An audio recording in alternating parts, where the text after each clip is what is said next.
Hello, everybody. Welcome to Gregsbeerreviews. Let's go see what's in the fridge today.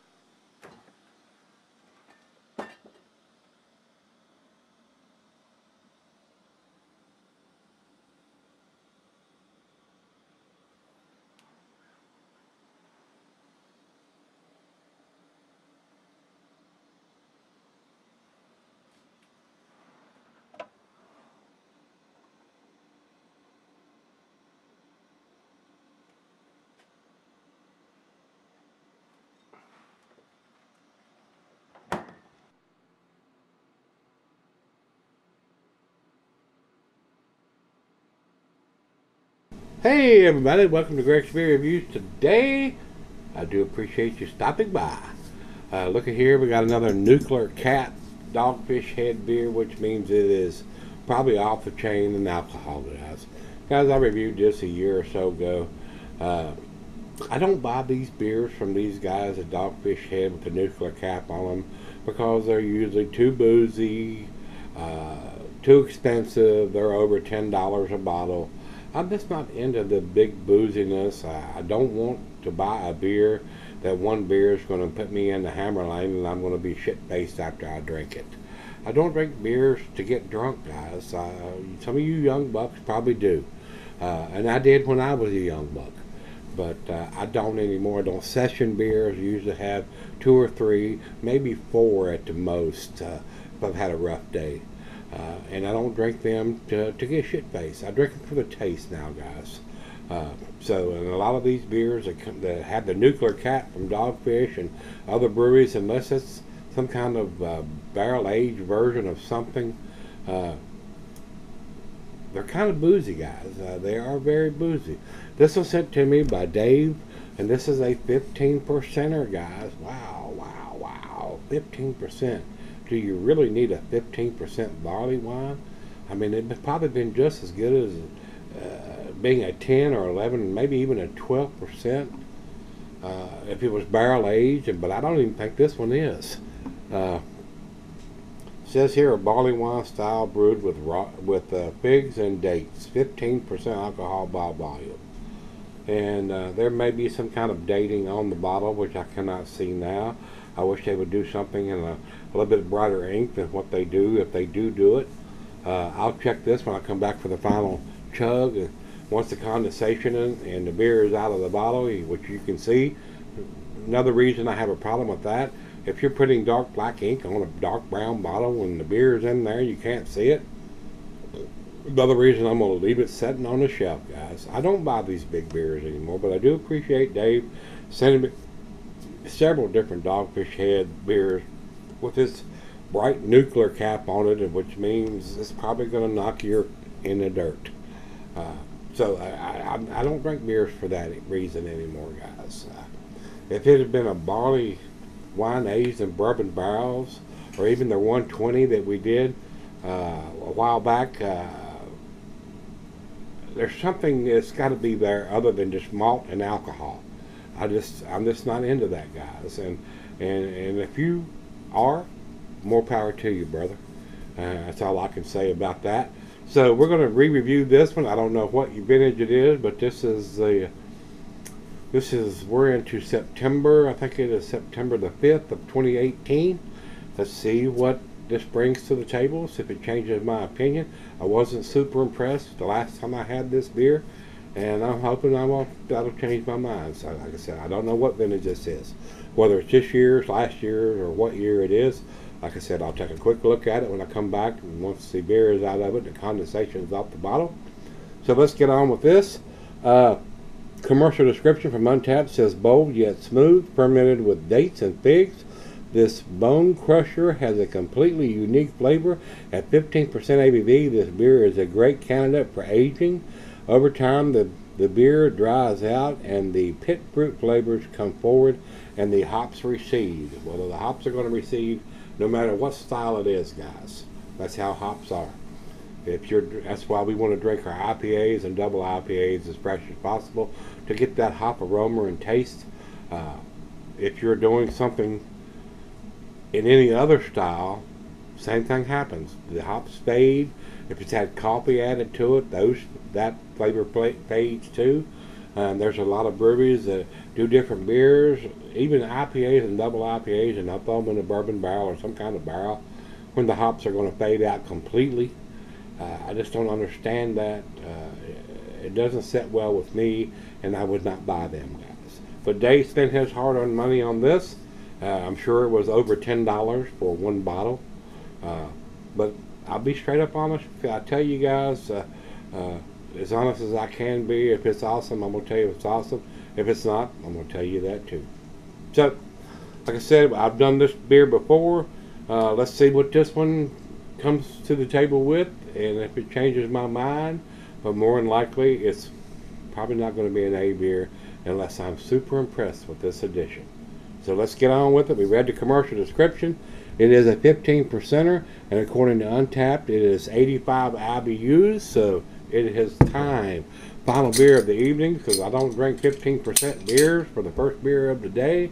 We're going to wind up with this so I can stagger into the bedroom and fall down. Hope you're drinking something like this at home. If not, if you're driving, you're an idiot. Since Beer Advocates stopped putting on the food pairings, we're not doing that anymore. So that speeds up the beer reviews. Hopefully by now you know what glass to use. Use the glass that you like, guys. I can smell the alcohol from here. Good God Almighty. It smells like rubbing alcohol from here. Wow. I even got my nose to the glass and I can smell the alcohol from here. I don't know why they do this style of beer, guys. I really don't with this magnitude of the ABV. Unless you just, I mean, go buy you a couple bottles of Cobra or some kind of malt liquor if you want to get in the Hammer Lane that fast. Save you a little bit of money. You won't get, yeah, I'm going to leave it what it is.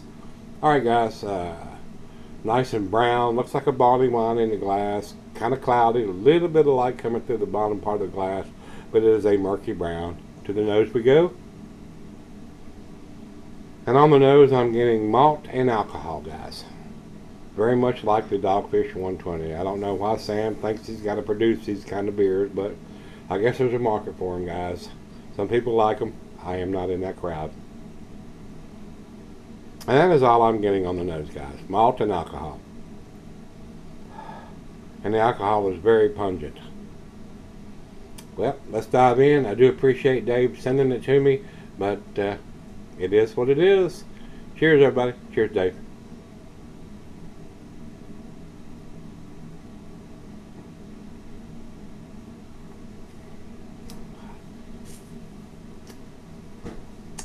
Roasted malt and alcohol, guys. That's what I am getting on the taste, on the nose. You do not need a 15% barley wine. And just unless you want to get in the Hammer Lane quick, and this will do it. That's just, basically, in my humble opinion, that's why these beers are produced. You can go into the grocery store and buy one of these, and you're going to be inebriated when you finish it. So, especially if you're not used to drinking something of this magnitude.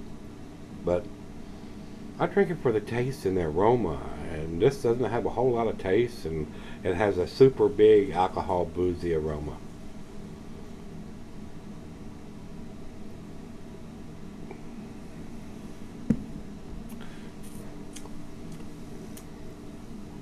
Maybe a little caramel and toffee in there, or black molasses. But it is super boozy. All of that booze is overpowering everything else in the beer, guys. There are probably people that think this is the best thing since sliced bread. I am not in that crowd, guys. I do not buy these great big 15%ers unless it is some kind of barrel-aged, bourbon barrel-aged beer or something in a barley wine or a stout. This one is a barley wine, but it is so boozy, it's overpowered. The booze is overpowering everything else that's going on in there. And like I said, I don't know what vintage this is. Maybe 20 years down the road, this may be tasty beer. But drinking it fresh, it's just super hot and super boozy. So let me sip on this for a while, let it warm up. Maybe I'll get some of the dark fruit or maybe something else in it other than the malt and the booze. But right now, that's what I'm getting, guys. So let's go sip on it and see what we end up with. Alright guys, I'm back. Got this a little left here. Might be some slight hint of some figs or some dates in there now that I've been sipping on it. It's warmed up to room temperature. Said I was going to look at the bottle. I don't see anything written on the bottle whatsoever. Don't see anything on the label telling us what vintage it is, so I have no idea. Hopefully it was the freshest thing that Dave could find and pick up from Dogfish in the old school barley wine. It is a 15%er, which is a little off the chain to be non-barrel aged or bourbon barrel aged beer. These guys need to put some kind of dating on it. Tell us what vintage it is. It'd be better to have a month and a year. The date's not critical on this style, but I've been to the brewery. They make some great transitional beers as far as I'm concerned. The Dogfish Head 60 is decent. The 90 is more malty than hoppy. The 120 is just off the chain malt and alcohol. And this one is just a little too boozy for me too. I would not buy this beer, guys. I would not spend my money on this beer. So I do appreciate Dave spending his money on it and picking up for me to re-review for you guys. But the alcohol has subsided a little bit now that it's come up to room temperature.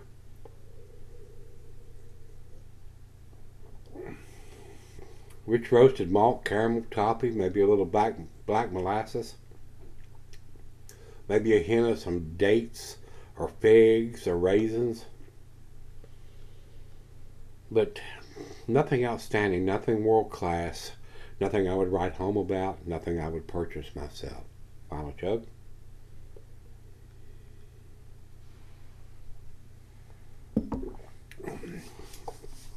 Still has too much booziness for me, guys.